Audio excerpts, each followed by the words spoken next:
충격적인 소식입니다. 미군들 사이에서 한국 근무가 꿈의 발령지로 급부상하고 있습니다.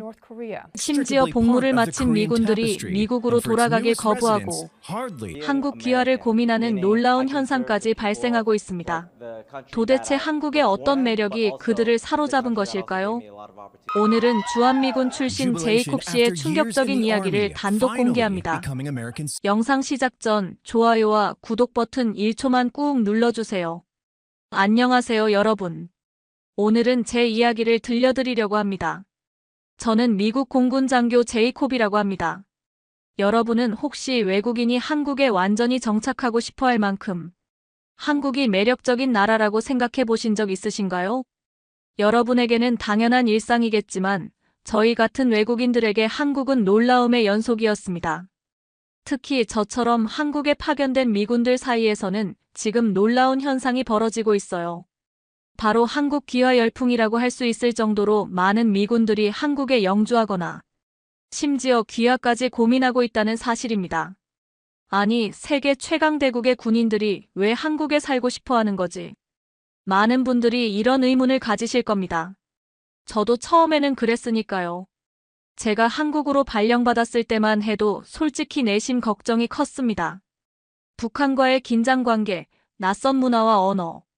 그저 임무를 마치고 빨리 미국으로 돌아가야겠다는 생각뿐이었죠. 하지만 지금 제 마음은 완전히 달라졌습니다. 한국을 떠나는 날 공항에서 눈물을 흘렸다는 사실이 믿기십니까? 단순한 파견지가 아닌 제 마음의 고향이 되어버린 이곳을 떠나야 한다는 사실이 너무나 아팠습니다. 대체 한국에서 무슨 일이 있었길래?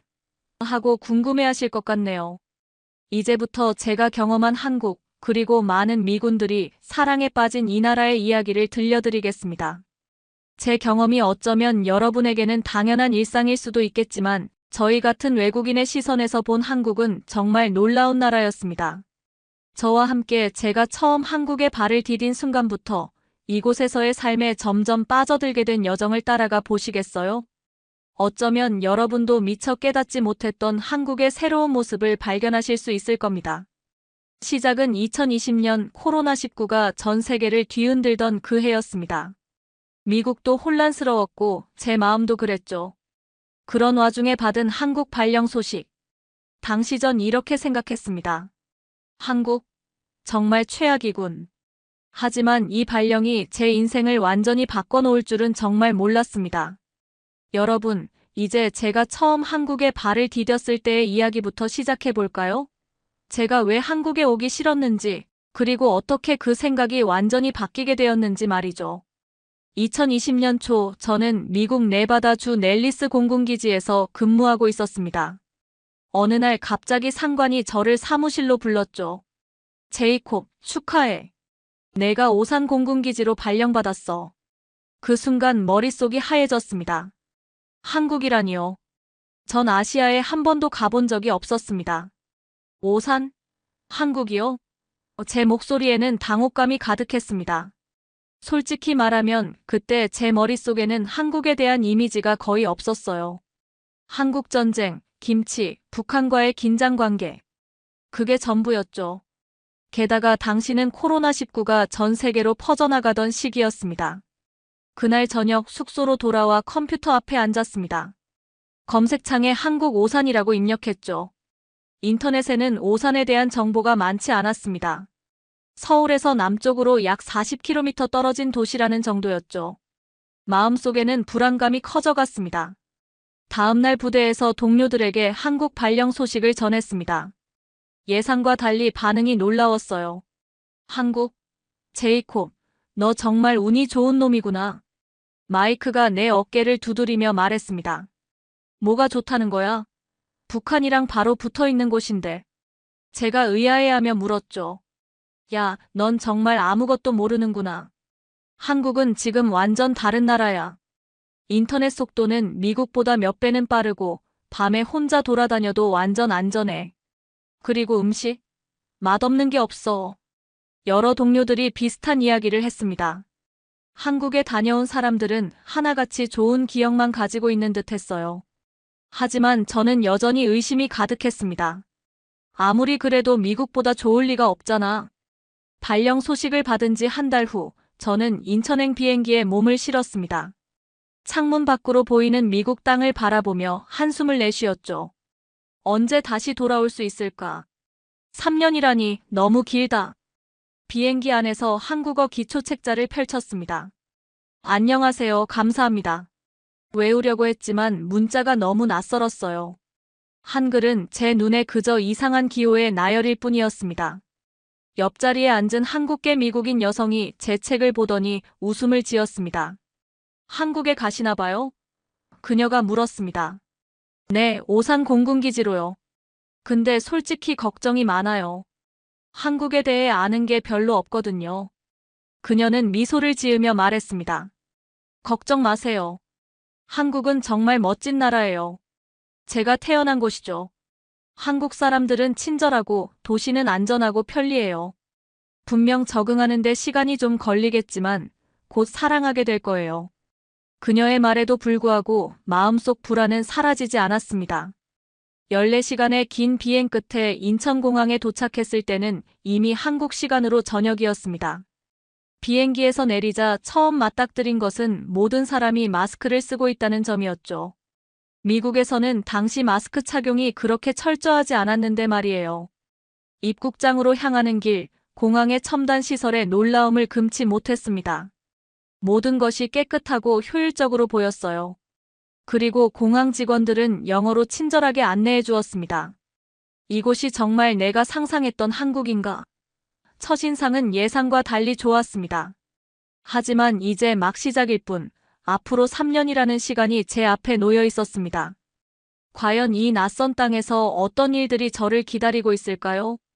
입국 심사를 마치고 수화물을 찾은 후 저는 미군 픽업 장소로 향했습니다. 공항을 나서는 순간 한국의 습한 공기가 저를 맞이했죠. 곧 오산 기지에서 나온 차량에 탑승했고 서울 외곽을 지나 오산으로 향했습니다. 차창 밖으로 보이는 한국의 첫 모습은 충격적이었어요. 높이 솟은 아파트 단지들, 밤에도 환하게 빛나는 도시의 불빛, 그리고 도로를 가득 메운 현대와 기아 자동차들.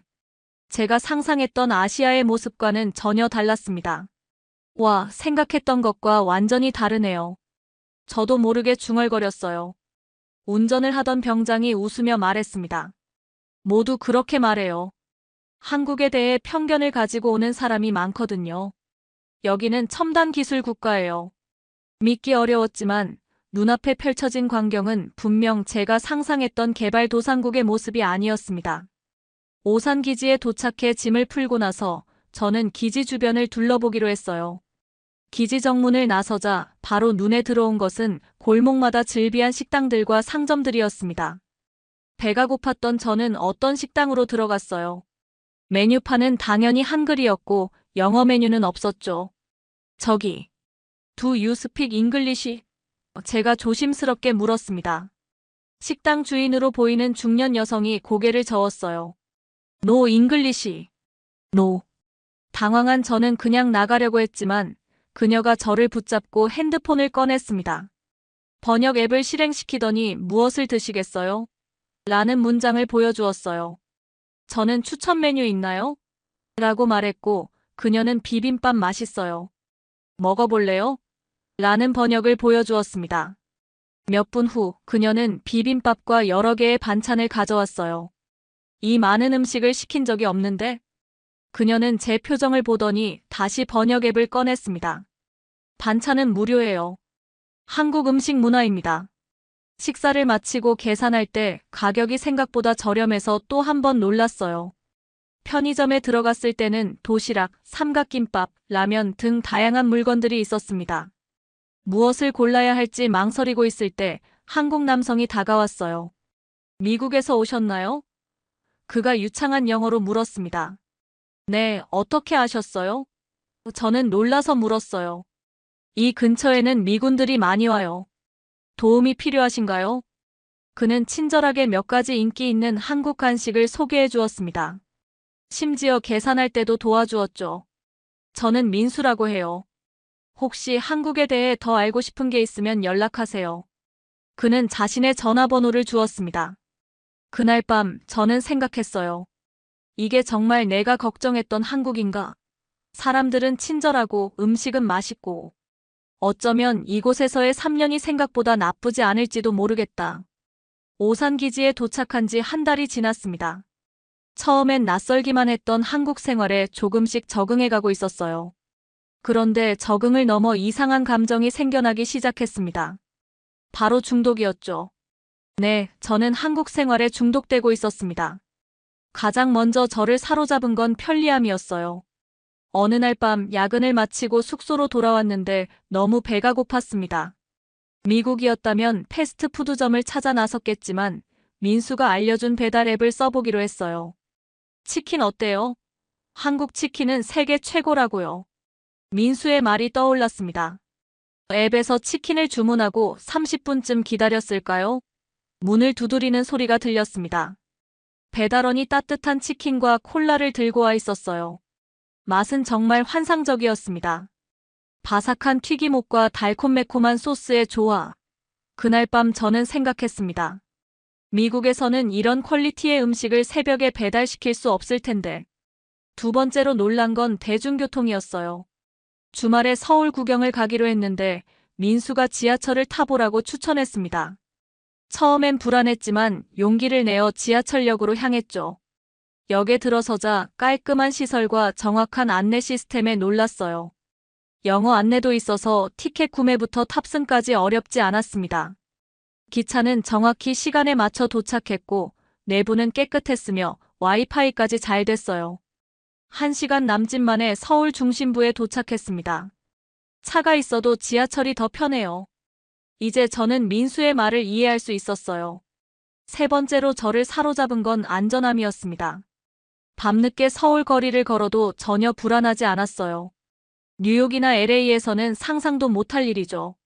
한 번은 지갑을 식당에 두고 왔는데 1시간 후에 찾으러 갔더니 그대로 있더군요. 주인은 웃으며 당연히 그대로 있죠 라고 말했습니다. 점점 더 한국 문화에 빠져들었어요. 몇 달 지나자 제 일상도 변했습니다. 아침엔 편의점에서 삼각김밥과 유자차를 사 먹고 점심은 기지 근처 한식당에서 해결했죠. 저녁엔 동료들과 치맥을 즐겼고요. 한국어도 조금씩 배웠습니다. 안녕하세요, 감사합니다, 얼마예요? 저 같은 기본 인사부터 시작해서 간단한 대화도 할 수 있게 됐어요. 가게 주인들은 제가 서툰 한국어로 말할 때마다 환하게 웃으며 칭찬해 주었습니다. 어느 날 동료가 물었어요. 제이콥, 넌 왜 이렇게 한국에 잘 적응했어? 많은 미군들이 힘들어하는데. 잠시 생각해보니 답은 간단했습니다. 이곳 사람들이 나를 환영해 주는 것 같아서 그래. 미국에선 그냥 또 다른 사람일 뿐이었는데 여기선 많은 사람들이 진심으로 관심을 보여주거든. 실제로 한국 사람들은 저에게 문화를 가르쳐 주길 좋아했어요. 민수는 주말마다 서울 곳곳을 소개해 주었고 근처 식당 아주머니는 항상 새로운 음식을 추천해 주셨죠. 심지어 편의점 직원도 새로 나온 음료수를 보여주며 미국인들 좋아해요라고 말해주곤 했습니다. 6개월이 지날 무렵 저는 완전히 다른 사람이 되어 있었어요. 한국 드라마를 보기 시작했고 K-팝도 즐겨 들었죠. 민수에게 나 이제 한국인 다 됐나? 라고 농담을 했더니 그는 웃으며 아직 멀었어. 김치를 직접 담가봐야 진짜 한국인이지라고 말했습니다. 그렇게 저는 점점 더 한국에 빠져들었고 이제 미국으로 돌아갈 날을 생각하면 오히려 불안해지기 시작했어요. 오산기지에서의 근무가 1년차에 접어들면서 저는 한국군과 합동훈련을 할 기회가 많아졌습니다. 처음 한국군을 만났을 때 받은 인상은 엄격함이었어요. 미군도 물론 규율이 있지만 한국군의 체계적인 모습은 그 차원이 달랐습니다. 이 사람들 정말 빡세네. 첫 합동훈련을 마치고 동료에게 말했던 기억이 납니다. 첫 합동훈련은 오산 근처 야외 훈련장에서 진행됐어요.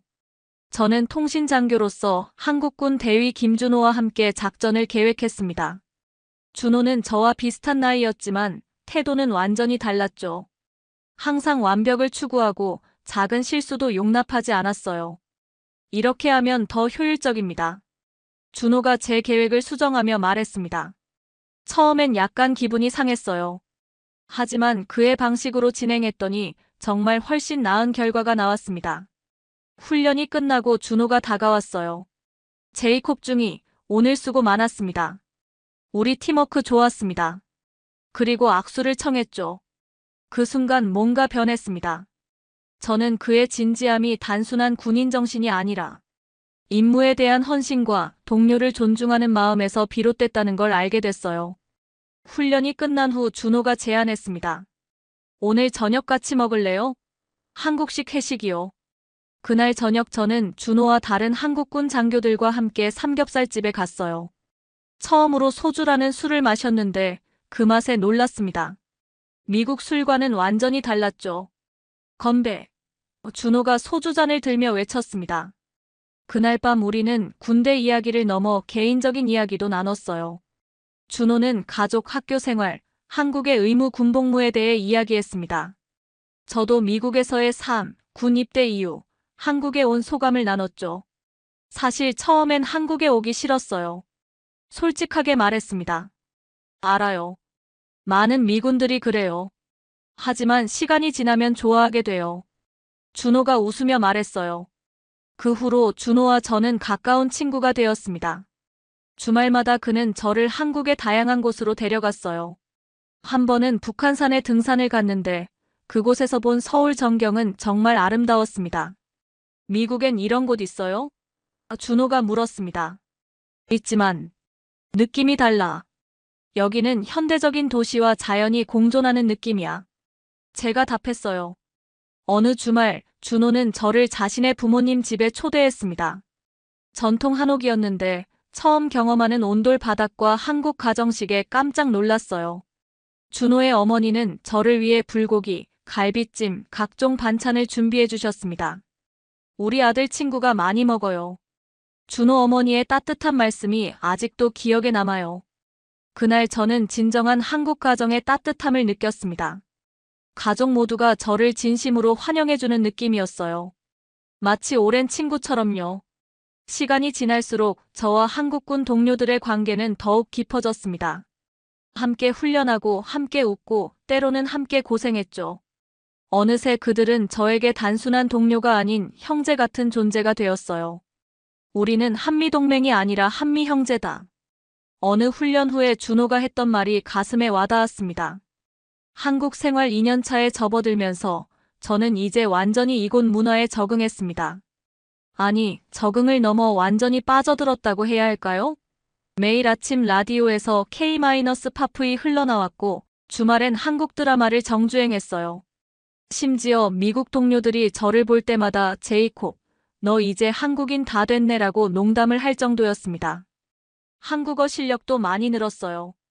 간단한 대화는 물론 이제는 메뉴판도 어느 정도 읽을 수 있게 되었습니다. 편의점에서 물건을 살 때도 이것 주세요, 영수증 주세요라고 말하면 점원들이 환하게 웃으며 한국말 잘하시네요 라고 칭찬해 주었죠. 가장 놀라운 변화는 제 생활 패턴이었습니다. 미국에서는 상상도 못했던 일상이 한국에서는 너무나 자연스러워졌어요. 퇴근 후 동료들과 치맥을 즐기고 주말에는 찜질방에서 땀을 빼고 심지어 김치찌개가 생각나서 직접 요리를 시도하기도 했습니다. 한국에서 가장 좋은 점이 뭐야? 미국에서 온 신입 장교가 물었을 때 저는 잠시 생각했어요. 모든 게 편리하고 효율적이야. 24시간 편의점, 빠른 배달, 대중교통. 그리고 무엇보다 안전함이지. 밤늦게 혼자 돌아다녀도 전혀 걱정이 없어. 제가 대답했습니다. 그는 의아한 표정을 지었어요. 그게 그렇게 특별해? 미국에 돌아가면 알게 될 거야. 한국에서 경험한 이 편리함을 그리워하게 될 테니까. 저는 웃으며 말했습니다. 실제로 한국의 일상은 놀라운 편리함의 연속이었어요. 스마트폰 하나로 거의 모든 일을 할 수 있었습니다. 택시 호출, 음식 주문, 쇼핑, 은행 업무까지. 미국에서는 몇 시간씩 걸리던 일들이 한국에서는 몇 분 만에 해결됐어요. 한 번은 스마트폰을 지하철에 두고 내렸는데 찾을 수 있을까 걱정했습니다. 그런데 기지로 돌아오자마자 분실물센터에서 연락이 왔어요. 누군가 제 폰을 습득해 신고했다는 겁니다. 미국이었다면 포기했을 텐데 한국에서는 당연하게 돌아왔죠. 외국인으로서 가장 감동적이었던 순간은 길을 잃었을 때였습니다. 서울 강남에서 미팅을 마치고 숙소로 돌아가는 길이었는데 갑자기 폭우가 쏟아졌어요. 우산도 없이 당황하고 있을 때 한 중년 여성이 다가와 자신의 우산을 나눠주셨습니다. 괜찮아요. 제가 도와드릴게요. 어디 가세요? 그녀가 물었어요. 제가 호텔 이름을 말하자 그녀는 제가 그쪽으로 가고 있어요. 같이 가요라며 저를 안내해 주셨습니다. 비가 쏟아지는 길을 20분이나 함께 걸었고 호텔 앞에 도착하자 그녀는 웃으며 한국에서 좋은 시간 보내세요라고 말한 뒤 사라졌어요. 낯선 외국인을 위해 자신의 시간을 내어준 그 친절함이 아직도 가슴에 남아 있습니다. 그 후로도 이런 작은 친절들이 쌓이고 쌓여 제 마음속에 한국이라는 나라가 특별한 위치를 차지하게 되었어요. 이제 한국은 단순한 파견지가 아닌 제 인생의 중요한 부분이 되었습니다. 가끔은 미국으로 돌아가야 한다는 생각에 불안감마저 들었어요. 과연 미국에서 다시 적응할 수 있을까? 한국의 이 편리함과 안전함, 그리고 따뜻한 인간관계를 잊을 수 있을까? 어느덧 한국에서의 3년 임기가 끝나가고 있었습니다. 미국으로 돌아갈 날짜가 한 달 앞으로 다가왔어요. 캘린더에 날짜를 표시해두고 보니 가슴이 이상하게 답답했습니다. 기쁨보다는 왠지 모를 슬픔이 밀려왔죠. 곧 미국으로 돌아간다고 들었어요. 어느 날 단골 식당 주인이 말했습니다. 네, 한 달 후에요. 제가 대답했어요. 아이고, 섭섭하네. 우리 딸 결혼식도 못 보고 가는구먼. 주인 아주머니가 아쉬운 표정을 지었습니다. 그 말에 저도 모르게 가슴이 아팠어요. 3년 동안 이 식당에서 얼마나 많은 시간을 보냈는지 모릅니다. 주인 아주머니는 항상 저를 위해 특별한 반찬을 준비해 주셨고 때로는 포장까지 해주셨죠. 그분의 딸 결혼식에 참석하지 못한다는 사실이 갑자기 너무 슬펐습니다.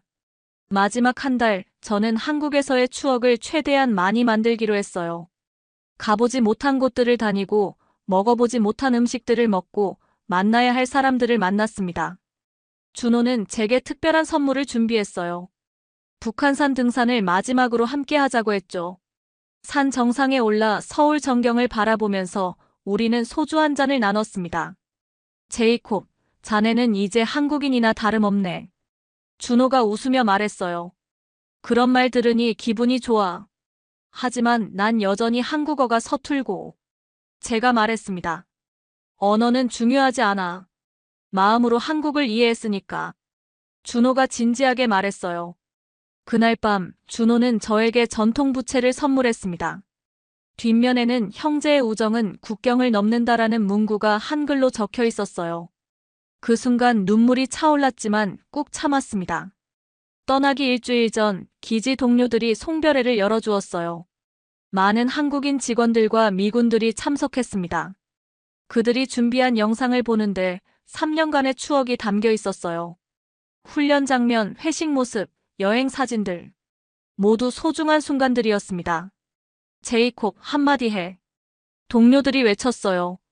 마이크를 잡고 말을 시작하려는데 갑자기 목이 메었습니다.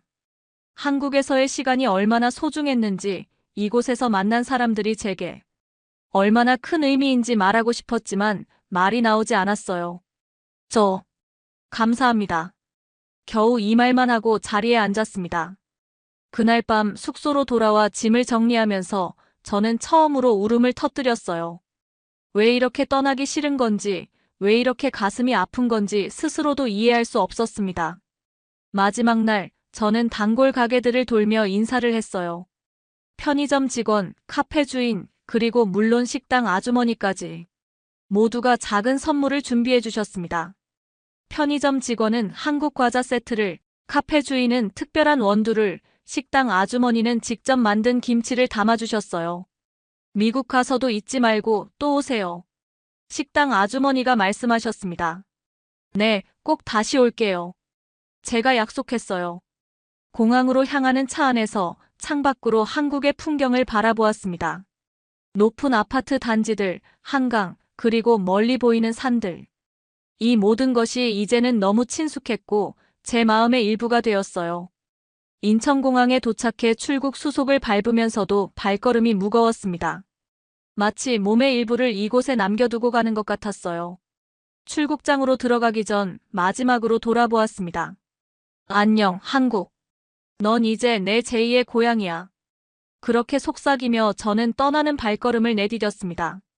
미국으로 돌아온 지 3개월이 지났습니다. 캘리포니아 훈련기지에서의 새로운 임무는 바쁘고 도전적이었지만 제 마음 한구석에는 항상 한국이 자리하고 있었어요. 퇴근 후 집으로 돌아오면 한국에서 가져온 기념품들을 바라보곤 했습니다.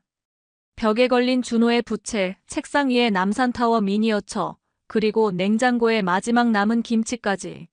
주말이면 한인타운에 가서 한국 음식을 먹고 한국마트에서 라면과 반찬을 사왔습니다. 동료들은 제가 이렇게 한국에 집착하는 모습을 신기해했어요. 제이콥, 너 정말 한국이 그렇게 좋았어? 새로운 동료 마이클이 물었습니다. 말로 설명하기 어려워.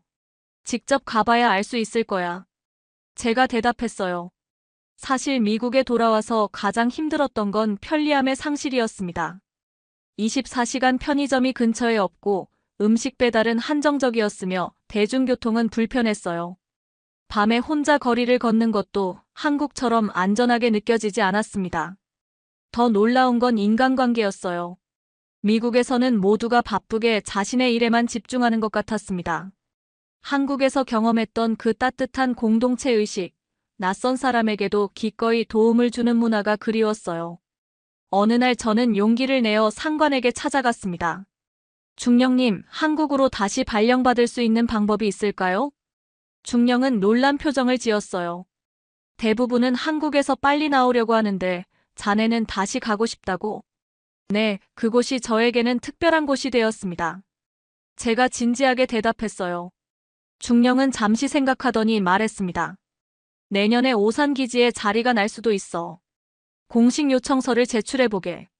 그날 저녁 저는 한국의 친구들에게 이 소식을 전했습니다. 준호는 화상통화에서 환하게 웃었어요. 진짜? 정말로 다시 올 거야? 그렇다면 우리 집에서 지내도 돼. 어머니가 너무 좋아하실 거야. 민수도 기뻐했습니다. 이번엔 제대로 된 한국 투어를 시켜줄게. 제주도, 부산, 강원도까지. 기다림의 시간이 길게 느껴졌지만 마침내 희소식이 전해졌습니다. 1년 후 한국 오산기지로 발령이 확정된 것이었어요. 그것도 2년이 아닌 4년 임기로 말입니다. 제이콥, 너 정말 운이 좋은 놈이야. 그렇게 원하던 곳으로 다시 가다니. 동료들이 부러워했습니다. 저는 다시 한국으로 돌아가기 위한 준비를 시작했어요. 한국어 공부를 더 열심히 했고 한국 문화에 대한 책도 읽었습니다. 이번에는 더 깊이 한국을 이해하고 싶었어요. 출발 전날 밤 저는 SNS에 글을 올렸습니다. 다시 내 제2의 고향으로 돌아갑니다.